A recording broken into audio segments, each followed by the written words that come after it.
کے سامنے لیپو شہر بکھرا ہوا، اس کے روئنز جو جنگ میں تباہ ہوئے جو میں آپ کو دکھائے. یہ حلب جو ہے یہ شام کا دوسرا بڑا شہر ہے. پہلا جیسے آپ جانتے ہیں دمشق ہے، اور حلب کی آبادی تقریباً 21 لاکھ اور دمشق کی آبادی قریب 25-26 لاکھ ہے. چلیے اس سٹیڈل کے اندر چلتے ہیں.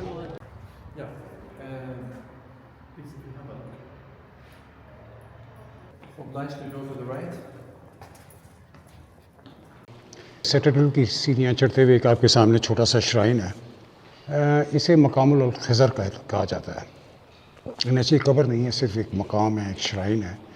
اور اس کی تاریخ کچھ اس طرح ہے کہ جب یہ کرسچنس کے انڈر تھا تو انہوں نے، جیسے میں نے اپنی ویڈیو میں جو میں نے فلسطین میں بنائی تھی اس میں بتایا تھا کہ خضر اور سینٹ جارج کرسچینٹی کے وہ انٹرچینجبل فگر مڈل ایسٹ میں سمجھے جاتے ہیں. تو کرسچینٹی کے زمانے میں یہاں پر سینٹ جارج کا ایک شرائن تھا، اور جب یہ علاقہ مسلمانوں کے انڈر آیا تو انہوں نے سینٹ جارج کے شرائن کو مقام الخضر میں بدل دیا. چلیں آگے چلیں.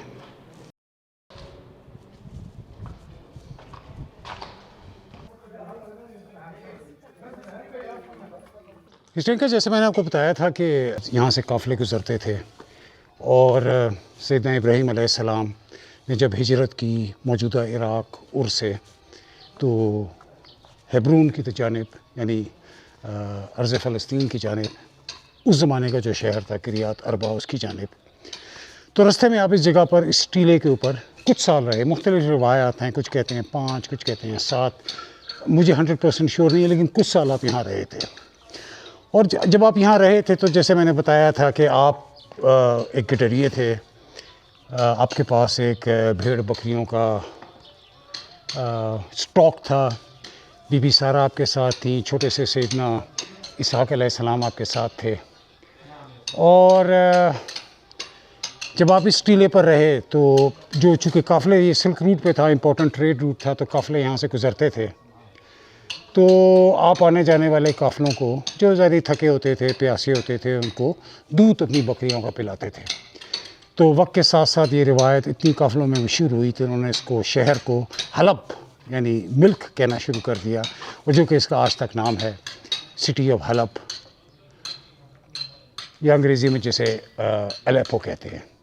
تو سیدنا ابراہیم نے یہاں رہ کر اس شہر کو ہمیشہ سے اپنی ایک جو انبیاء کی دائمی مہمان نوازی ہوتی ہے، ان کا کرم ہوتا ہے، اس شہر کو اپنا نام دیا. پھر وہ آپ کریات اربا گئے، اور کریات اربا کو بھی اپنے اپنا نام دیا. وہ شہر آج تک ہیبرون، جس کا عبرانی میں مطلب ہوتا ہے دوست، اور عربی میں اس شہر کو الخلیل کہتے ہیں، جس کا مطلب بھی الدوست ہوتا ہے.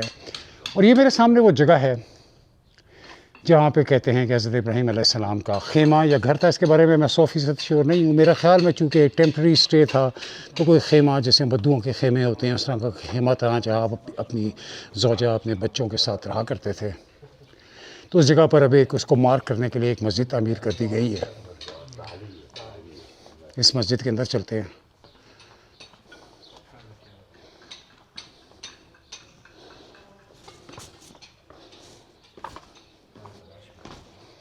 تو یہ جناب وہ جگہ، تو جناب یہاں وہ خیمہ تھا ہمارے روحانی جد سیدنا ابراہیم علیہ السلام کا. پھر بعد میں مسلمان حکمرانوں نے اس جگہ کو مارک کرنے کے لیے وہاں پہ ایک مسجد کی تعمیر کر دی.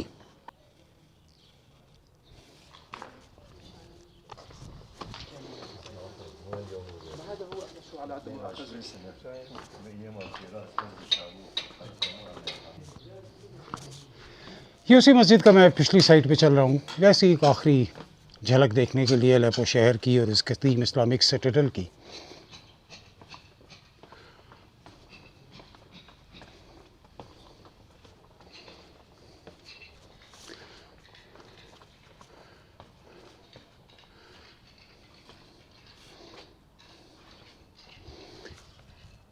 یہ وہی مسجد باہر سے.